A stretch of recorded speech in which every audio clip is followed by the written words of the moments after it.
গতিকে কি ভাবিছে? চাওক, আমাৰ কংগ্ৰেছ দলে য'তে আমাক থিয় হ'বলৈ কয় তাত আমি থিয় হ'বলৈ প্ৰস্তুত। কিন্তু আজি বিজেপি দলৰ যে ইমানবোৰ যে চিটিং সাংসদসকলৰ নাম কৰ্তন কৰা গ'ল, সেয়ালৈও মই ভাবোঁ অলপ চৰ্চা হ'ব লাগে। বিশেষকৈ আজি আমি দেখা পাইছোঁ যে ডিব্ৰুগড়ত আজি এজন চাহ জনগোষ্ঠীৰ এজন প্ৰতিনিধি, কেন্দ্ৰীয় চৰকাৰৰ মন্ত্ৰী, আজি তেওঁ নাম কৰ্তন কৰা গ'ল। তো তেতিয়াহ'লে লোকসভাৰ ভিতৰত বৰ্তমানত কোনো এনেকুৱা এজন চাহ জনগোষ্ঠী মন্ত্ৰী থকা ব্যক্তি নাই। আমাৰ যেতিয়া কংগ্ৰেছৰ কেন্দ্ৰীয় চৰকাৰ আছিলে, পৱন সিং ঘাটোৱাৰ ডাঙৰীয়া কেন্দ্ৰত এটা ডাঙৰ শক্তিশালী মন্ত্ৰী আছিল। কিন্তু আজি সেই সুবিধাটো আজি বিজেপিয়ে চাহ জনগোষ্ঠীৰ পৰা কৰ্তন কৰি দিছে। এনেদৰে অসমৰ বিভিন্ন সমাজক তেওঁলোকে অপমানিত কৰিছে।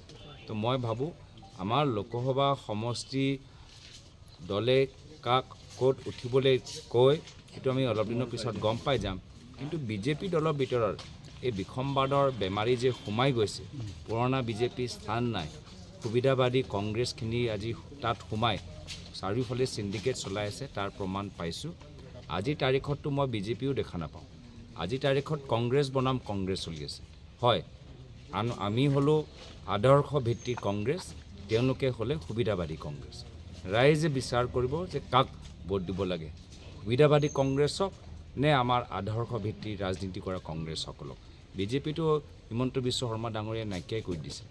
কি ভাব সংখ্যালঘু অধ্যুষিত অঞ্চলত কংগ্ৰেছৰ জনপ্ৰিয়তা হ্ৰাস পাইছে নেকি? প্ৰত্যেক অঞ্চলত আমাৰ জনপ্ৰিয়তা বৃদ্ধি পাইছে। বিশেষকৈ আজি বঙালী অঞ্চলত আমাৰ কংগ্ৰেছ দলৰ স্থিতি স্পষ্ট যে আমাৰ অসমৰ বঙালী সমাজ আজি তেওঁলোকে ভাৰতীয় নাগৰিক, কিন্তু এই 2014 চনলৈকে টানি দিয়াৰ কাৰণে আইন জৰিয়তে এতিয়া তেওঁলোকৰ ওপৰত এটা দাগ লাগি যাব যে তেওঁলোকে অলপ দিন কিছু বছৰ আগতেই তেওঁলোকে বাংলাদেশৰ পাইছে। ভাৰতীয় নাগৰিকৰ যি এটা আত্মসন্মান থাকে, নিজকে ভাৰতীয় নাগৰিক কওঁতে যি এটা স্বাভিমান থাকে, তাৰ ওপৰত আঘাত পৰিছে।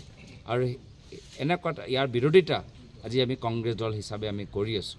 আমি বিচাৰিছোঁ বাস্তৱ সমস্যাবোৰ সমাধান হওক, ডি ভোটৰ ফৰেনাৰ্ছ ট্ৰাইব্যুনেল, এইখিনি বাস্তৱ সমস্যা সমাধান হওক।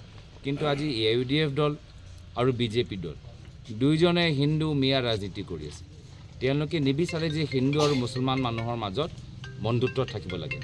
দুয়োজনে গম পাইছে যে যদি হিন্দু আৰু মুছলমান মানুহ একগোট হৈ যায়, সেইদিনাই AUDF দলৰ ৰাজনীতি শেষ হৈ যাব, সেয়াই দিনাই বিজেপি দলৰ ৰাজনীতি শেষ হৈ যাব। গৌৰৱ গগৈ ক'ৰ পৰা নিৰ্বাচন কৰিব?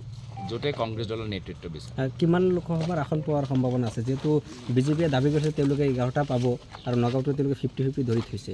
গতিকে তেনেক্ষেত্ৰত মানে তেওঁলোকে অংক কেতিয়াবা জানে নাজানে মই ক'ব নোৱাৰোঁ। কেতিয়াবা 50-50, কেতিয়াবা 1150, মানে কি অংক শিকাইছে ময়ে বুজি পোৱা নাই।